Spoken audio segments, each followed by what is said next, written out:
Good morning. अब तक हम लोग जो क्रैश कोर्स में अपने पढ़ रहे थे कि आरपीएससी का सिलेबस का ओवरव्यू तो आधा हमने फिनिश किया है।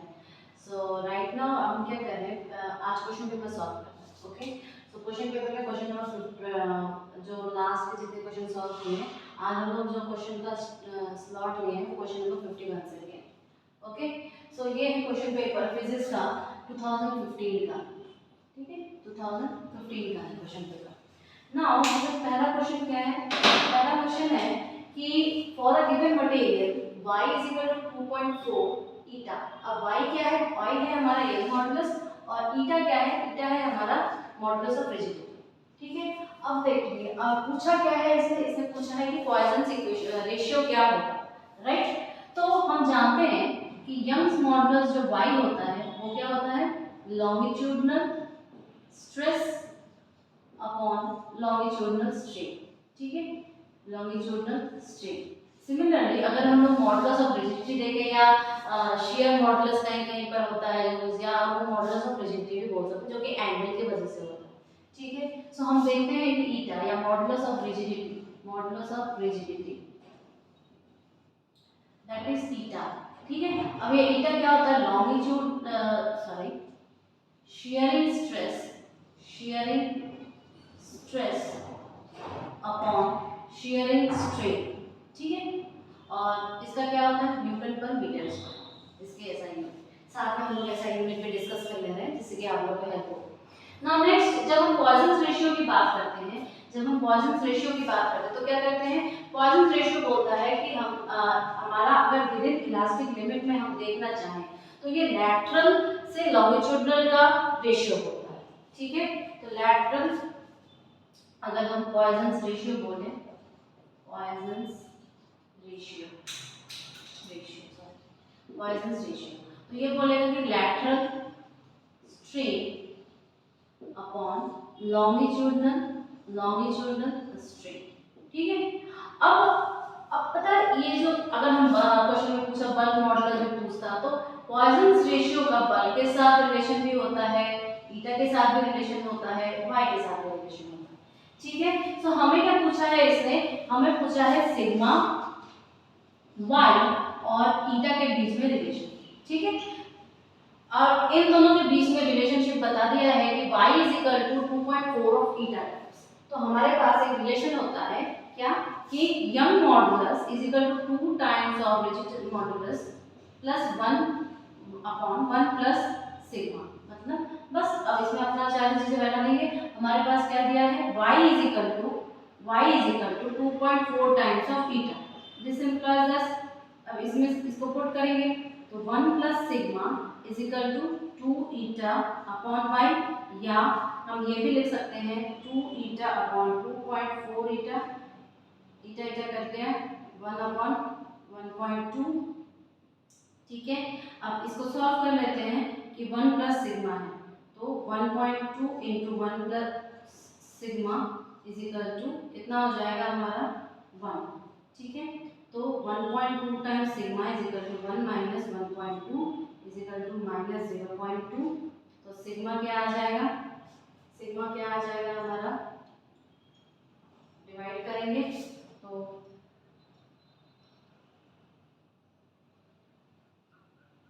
ये माइनस में है, राइट? सो ये आ जाएगा हमारा 0.6 के अप्रॉक्स। ठीक है, 0.6 के अप्रॉक्स। नेक्स्ट क्वेश्चन है differential equation, question number 52, differential equation of a damped harmonic oscillator. देखिए जब हम ऑक्सीलेटर्स की बात कर रहे हैं, हार्मोनिक ऑक्सीलेटर की, तो हम जानते हैं डिस्प्लेसमेंट जो लेते हैं हम लोग वो x के फॉर्म में लेते हैं और हम लिखते हैं उसके लिए क्या, जो फोर्स रिस्पांसिबल होता है वो माइनस kx लिखते हैं। ठीक है, अगर यही हम इसको डैम्प कर दें, कहीं कहीं पर आपको दिखेगा डैम्प या कहीं कहीं पर आपको दिखेगा फ्रिक्शन की वजह से। ठीक है, फ्रिक्शन की वजह से तो टोटल एनर्जी जब हम लिखते हैं तो ये क्या होती है? ये हमारे उसकी पोटेंशियल एनर्जी स्टोर का रेशियो होता है। ठीक, सो हम कहेंगे कि अगर ये डैम्प हार्मोनिक ऑसिलेटर है, ठीक है, तो यहाँ पर जिसके प्रोपोर्शनल होगा वो क्या होगा? Minus B dx by dt। अब आपको अपने ऑप्शंस में देखना पड़ेगा कि डैम्प हार्मोनिक ऑसिलेटर का जहाँ पर ये जो पार्ट आ रहा है x टाइम्स जो आ रहा है वो इसका आंसर हो जाएगा। सो हम देखते हैं एक बार क्वेश्चंस को देखते हैं। क्वेश्चंस में ऑप्शंस क्या दिया है। एक तो सिंपल आपका दे दिया है कि आप देख सकते हो कि सिंपल आपका एक दिया है md2x/dt² प्लस sx 0। ये तो होगा ही नहीं बिल्कुल भी। दूसरा आपका f cos थीटा के साथ दिया है इक्वल टू।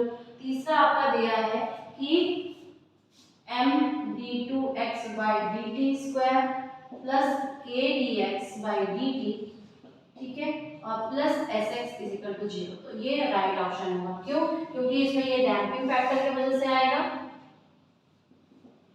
डैम्पिंग फैक्टर की वजह से आएगा। ये आपका डिस्प्लेसमेंट जो एक हार्मोनिक ऑसिलेटर की वजह से होता है, और ये इससे किसकी वजह से आएगा, काइनेटिक एनर्जी की वजह से आएगा। ठीक है, सो नेक्स्ट क्वेश्चन देखते हैं। नेक्स्ट क्वेश्चन क्या दिया है। नेक्स्ट क्वेश्चन दिया है कि मीन एनर्जी दी हुई है हमारे पास, एक डैम्प हार्मोनिक ऑसिलेटर दिया हुआ है हमारे पास, और साथ में रिलैक्सेशन टाइम दिया हुआ है। ठीक है, सो पूछा क्या है कि द पावर डिसिपेटेड, ठीक है, इसमें क्या पूछा है, द पावर डिसिपेटेड, इसमें एक ऑक्सीलेटर है, ठीक है, डैम्प हार्मोनिक ऑक्सीलेटर में पावर डिसिपेटेड पूछा है, और बोला है कि क्या होगा इसका मीन एनर्जी और रिलैक्सेशन टाइम के बीच में रिलेशनशिप। अभी हम लोगों ने डैम्प ऑक्सीलेटर की बात की, तो यहीं से अगर हम लोग सॉल्यूशन निकालते हुए चले तो डैम्प ऑक्सीलेटर का सॉल्यूशन होता है, solution of damp harmonic oscillator क्या होगा।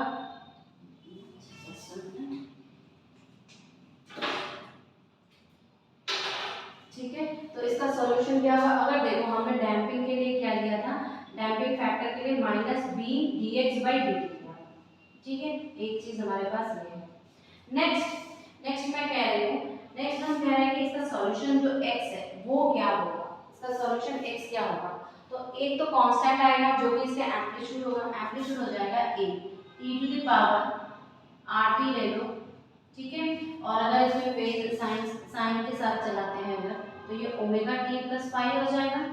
ओमेगा क्या है, एंगुलर फ्रीक्वेंसी, एंगुलर फ्रीक्वेंसी जो डैम्पिंग के साथ चलेगी। एक होगी ओमेगा नॉट जब डैम्पिंग नहीं होगी, जब क्या होगी, डैम्पिंग नहीं होगी, तो ये क्या हो जाएगा। अब इसके और इसके बीच में ओमेगा और ओमेगा नॉट के बीच में एक रिलेशनशिप होता है जो आप सभी जानते होंगे। हाँ, यहाँ पे माइनस साइन होगा, ठीक है, सो इसके बीच में एक रिलेशनशिप होता है। ये रिलेशनशिप क्या होता है, कहीं कहीं पर आर लिखा रहता है, कहीं पर अल्फा लिखा रहता है। So I will write there is a relationship omega square या ओमेगा लिखो अगर is equal to omega not square minus R square, ठीक है, एक रिलेशनशिप ये होता है जो कि एंगुलर फ्रीक्वेंसी होती है।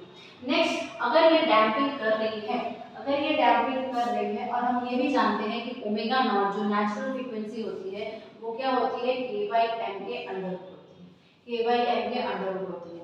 तो k क्या है, स्प्रिंग कांस्टेंट है। अगर इसमें डैम्पिंग हो रही है तो b²/2m is less than k/m।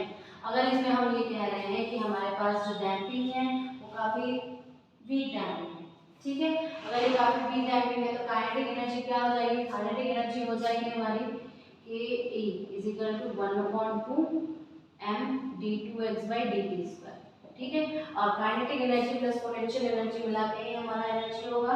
तो ये जो पावर आती है, पावर जो होती है वो हो जाती है आर ई, जहाँ पे ये क्या है, ई हमारा एवरेज एनर्जी है, कैलकुलेशन है, ठीक है, एवरेज एनर्जी, एवरेज एनर्जी। तो हमें क्या निकालना है, इस एवरेज एनर्जी P जो कि पावर है, पावर ऑफ डिसिपेशन, डिसिपेशन, और टाउ जो कि रिलैक्सेशन टाइम है। अब इसमें रिलेशन होता है क्या कि तुम्हारा E is equal to 1/tau r, ठीक है, या हम ऐसे लिख सकते हैं कि tau is equal to 1/2r, ठीक है, 1/2r, 1/2r, एक रिलेशन ये आ गया, ठीक है, एक relation P is equal to R E आ गया। तो अगर हम R को इस पे बैठा दें तो क्या आ जाएगा, R को अगर इस पे बैठा दें तो क्या आ जाएगा, P is equal to 1/2 tau into E, ठीक है, 1/2 टाउ। तो देखिए आपका ये जो ऑप्शंस है क्वेश्चंस में, क्वेश्चन में आपके ऑप्शंस हैं, जस्ट अ मिनट, क्या क्या ऑप्शन है, ई बाई टाउ, ये सारी चीजें हैं, ई बाई टाउ है, ई टाउ है, ई स्क्वायर टाउ है, ई बाई टाउ स्क्वायर है, ठीक है, सॉरी मैंने यहाँ पे थोड़ा सा मिस्टेक कर दिया है, so it is p is equal to E by tau आएगा, क्योंकि ये एक रिलेशनशिप है, ये एक रिलेशनशिप है, और हम जानते हैं e is equal to E R, Q naught R होता है, ठीक है। अगर हम इस इक्वेशन देखते हैं तो ये एक्चुअल में होता है e is equal to E naught E to the power minus R T, ठीक है। सो क्वेश्चन, नेक्स्ट क्वेश्चन पे चलते हैं, ठीक है।